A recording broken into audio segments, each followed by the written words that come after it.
ladies and gentlemen, this is Catherine W. Brooch and Hodgepodge discussing today's important issues today.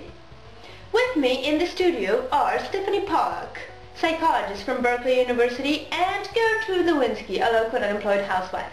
And today we will be discussing TV marketing. Miss Pollock.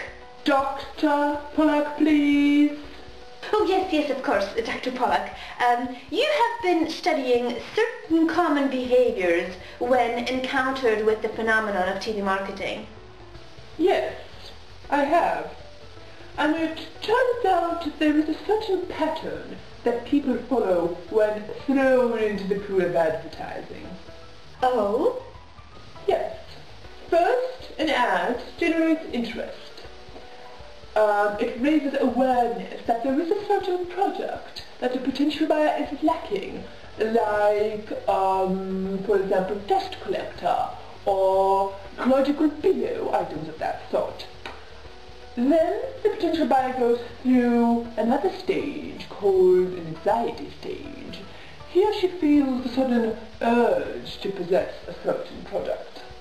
And why is it so? Well, it all depends on the words of the speaker, the voice over the screen. It may, for example, proclaim it an absolute necessity that once you possess a certain product, life will become much easier, as it would be doing most of the work. Like in the case of a washing machine, for example. It also may state that it is healthy or healthier to possess a certain product, like in the case of the ecological pillow. Oh, and of course, one must not forget about the encouraging simplicity that comes with ordering such a product. Is it really that simple? Well, it is a very simple procedure, really. All you have to do is pick up the phone, dial a number, and then the product just arrives at your door. You don't even have to leave home if you don't wish to. And are there certain people that are more likely compelled to purchase these kinds of products, or does it apply to all of us? Every person has a certain trigger that has to be pulled one way or the other to make one succeed. But if you want a product to succeed, Miss Lewinsky, is something caught in your throat by any chance? Me? Mine? No. I was just delicately expressing my displeasure. Your displeasure? Well, yes.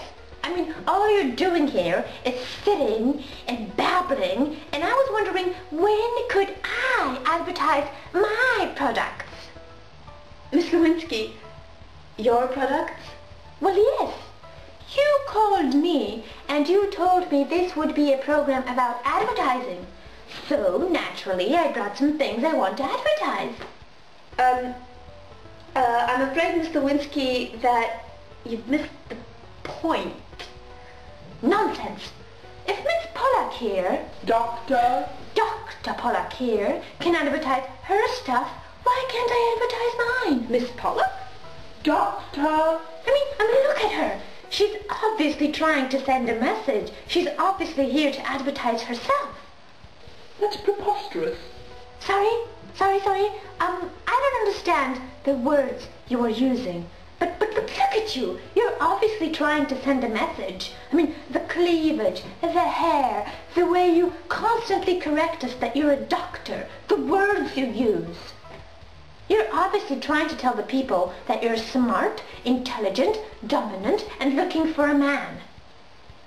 And he can't be an ordinary man, right? He has to be stupider than you because you are so smart. And he can't argue with you because you're always right? Because you're a doctor. So if she can advertise all that, I can advertise my things. What a nice psychological description of me, Miss Lewinsky. And what is it that you have to offer? Finally. I have the bucket of water I was talking about the last time I was here. You see, the roof is still leaking. And since I have 10 cats, I figured that I could, try to sell one. He's right here in the bag, somewhere here. Oh no! What's wrong, Miss Lewinsky? I let the cat out of the bag. Well, you definitely did by telling me all those things about me. What? No. I let the cat out of the bag. He's gone. He's not here. He must have run away. Here, kitty. Here, kitty. Here, boy. Come here. I still have of the bucket. So, if you want to purchase the water from my buckets, please call the number at the bottom of the screen. Miss Lewinsky, we've been through that already. No number will pop up at the bottom of the screen. Oh, come on. For crying out loud, I even brought the products to the studio. Oh, thank you. What is that? Richard, get that number off the screen this instant. Oh, thank you, Richard. Wherever you are. Now I have to wait. For what? Well, the number popped up, right? And I don't have a phone at home, and that was the number to this very studio, so I have to wait until somebody calls and wants to buy my products. Miss Brooch, how can you allow such profanities on the air? That is all that we have time for today. Join us next week in another episode of Hodgepodge. But I'm waiting for the call! Where we will be discussing... Call the number to get the water and the cat out of the bag. Good night.